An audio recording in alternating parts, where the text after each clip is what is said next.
Moi. Jaakko, Riista, Karsi, Konsta,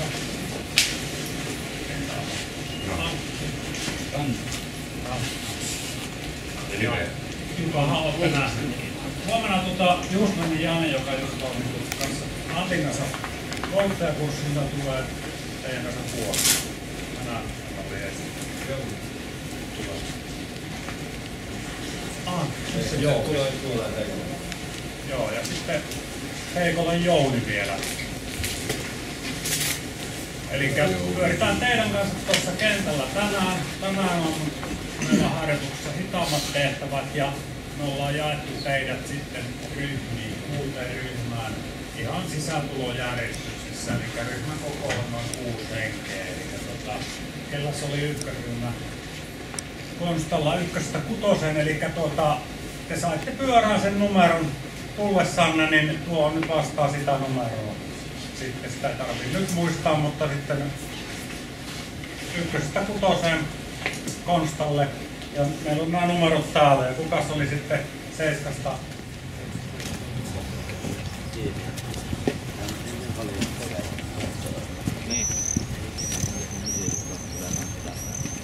No niin, aloitetaan käytännön harjoitteesta. Mun nimi oli Jaakko Viitanen, mä oon liikenneopettaja Porista, kyllä. Anteeksi vaan. Toikaa kestää. Ja klubin tiedottajan roolissa. Mutta nyt me puhutaan vähän asiasta, missä aika usein itsekin huomaa, että on korjattavaa, vaikka on vähän yli puolet elämästäni istunut 2-pyöräisen selässä. Eli ajoasennosta ja mitä kaikkea hyvää siihen kuuluu. Ja Janne on meillä tässä lupautunut mallinukeksi. Sitten me saatiin pyörä, jossa on keskeiseltä tuki, niin se on helppo näyttää nyt aluksi näin. Mitäs hei hyvän ajoasentoon kuuluu?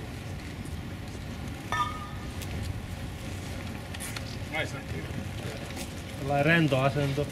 Kun on tässä testinukkena, niin Janne on tästä ylöspäin, lantiosta ylöspäin. No aika rentoa miestä. Siellä olkapäät on alhaalla ja kädet ei mitenkään jäkitä siellä normaali ajoasennossa, vaan ne liikkuu tuossa vapaasti. Ja sitten tuosta vyötäröstä alaspäin se rentous on sitten hipotiessä. Eli monet nyt on tullut paikalle tänään Monsterilla tai jollain SSL 1098, tällaisella vähän kyykkypyörällä. Ja kyykkypyörän ajamisessa pitäisi jokaisen moottoripyöräkauppiaan ensimmäiseksi muistaa sanoa sille kaupasta ajavalle kaverille, että älä nojaa käsiäsi. Mutta katsotaan se hetken päästä tässä. Meillä on kyykkypyörä tuossa selän takana. Niin kohtaa tehdään just tosiaan usein se virhe, että se paino tulee sinne käsille. Ne kädet tulee suoraan ikään kuin vähän niin kuin lukkoon ja sä makaat siellä ranteella. Miksei paino saa olla käsillä? Jouni demonstroi ja hei, mä kuulin tänään hyvän vertauskuvan tähän, en ole ennen miettinyt. Joo, pysy vaan Jouni siinä vaikka 5 minuuttia.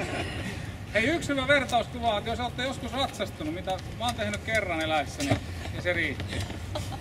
Niin ratsastaessahan sulla on suitset kädessä.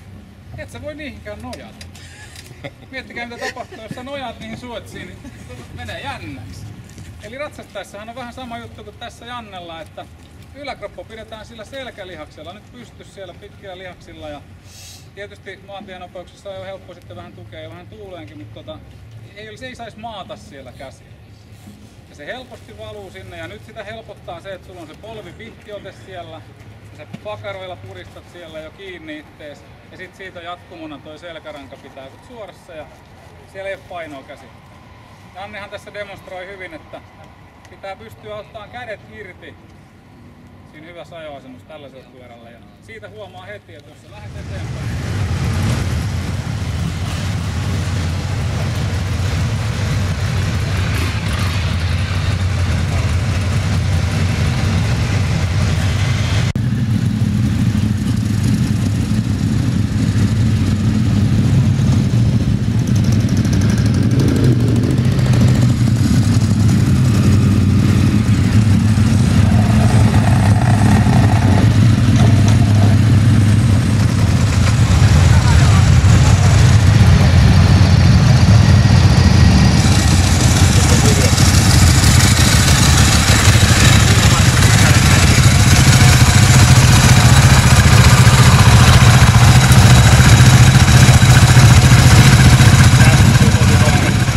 ykkösjuttu. Sitten meillä tulee se hyvä ajoasento, mitä me tuossa kerrattiin. Hallintalaitteet, kaasu, kytkin, takajarru. Ja ylipäätään tasapainoaisti kehittäminen, jotta me pysytään sillä vempeleellä pystyssä. No niin, vähän jotain. Toivottavasti käy. Ja meillä on hidasajoraidat tämmösiä, joku näin 30 vai 20 metriä pitkiä. Mutta tässä on tärkeää, että kouluttajalle voi alussa sanoa vähän, että kuinka kokenut hidasajaja on. Jos tuntuu siltä, että tää on just semmonen, mitä pitää erityisesti harjoitella, niin sanokaa se heti kouluttajalle.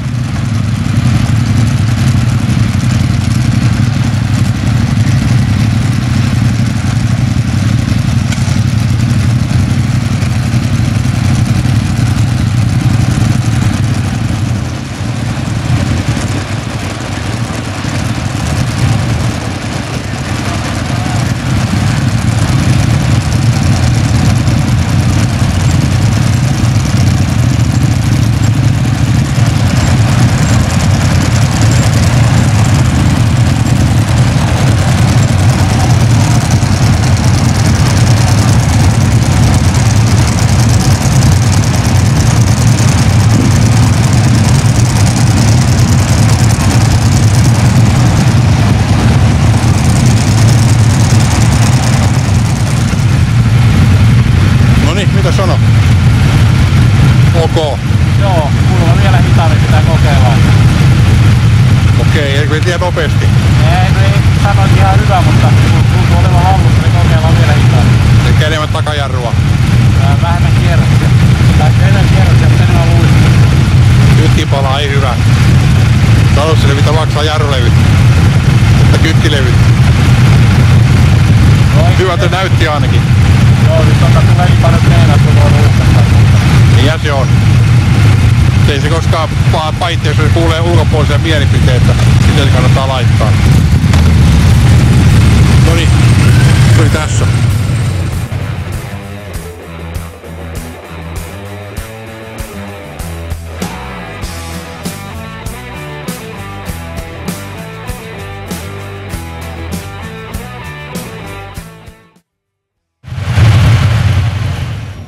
Kuis toi on ajattoman näköinen?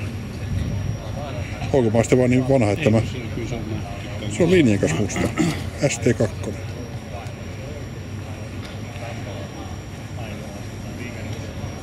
Scared, but I don't care. I feel I'm living right, yeah.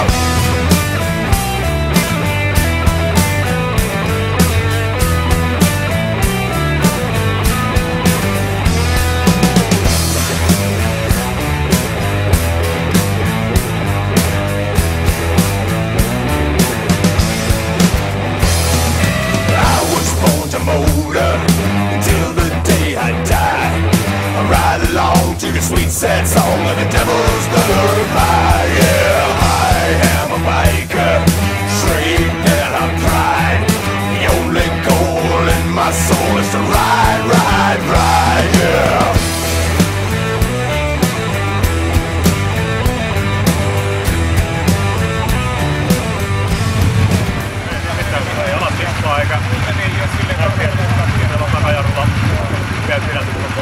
Näytti ainakin siltä. Ota vähän vauhtia pois, oli vähän haastaa.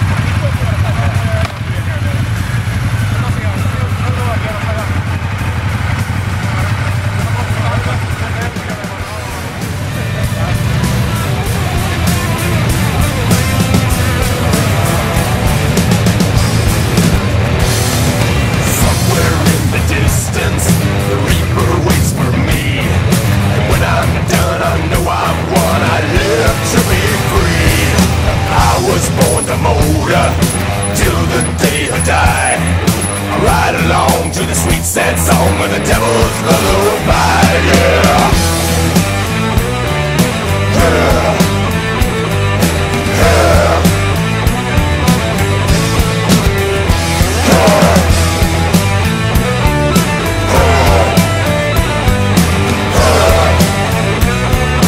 Devil's lullaby, oh.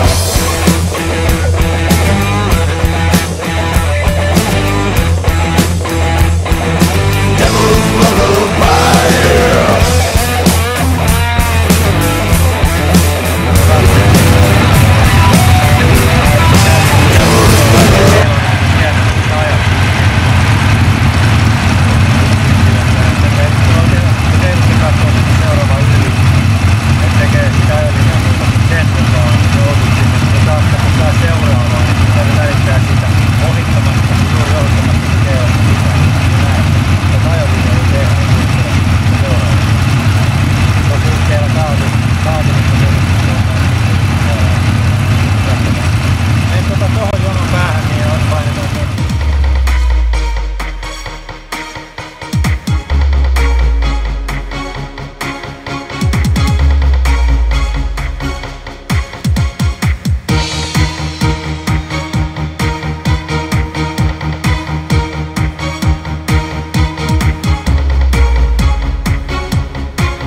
puolet Italiaa soittaa torvea siinä teidän takananne, että mitä tässä nyt oikein tapahtuu.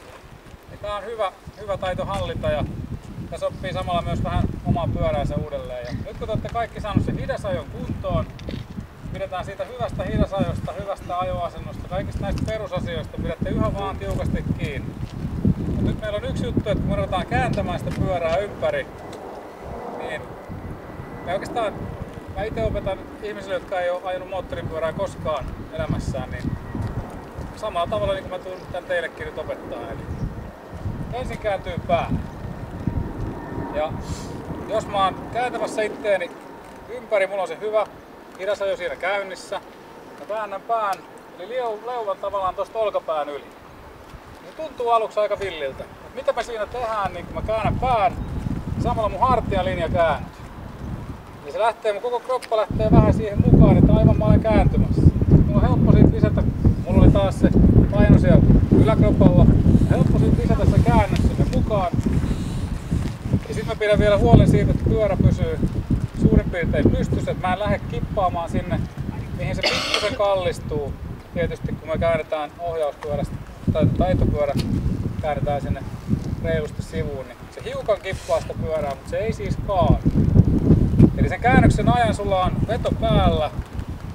Eli jos sä siinä kesken käännöstä otat vedon pois pitkäksi aikaa, niin silloinhan sieltä alkaa painovoima voittaa sitten fysiikanlaista ja se ei ole kauhean kiva fiilis. Näpit pois sieltä etujarru kahvalta turhan takia tässä, niin sillä takajarrulla sä saat ihan hallitusti sen seis. Eli jos siltä tuntuu, niin katse vaan ylös ja pyörä seis. Mutta ei katsota siihen etuviistoon ja nyykätä etujarrua, jolloin me ollaan hetken päästä sitten taas hankaluuksissa. Ja voihan olla, että se autotalli tai sitten paikka onkin oikeasti liian pieni. Joo. Pakko pysähtyä. Kyllä näin käy. Kaista loppuu kesken tai muuta, niin pakkohan sun on pystyä se pysäyttämään, mutta nimenomaan takajarrulla ja hallitusta. Ei etujarrulla.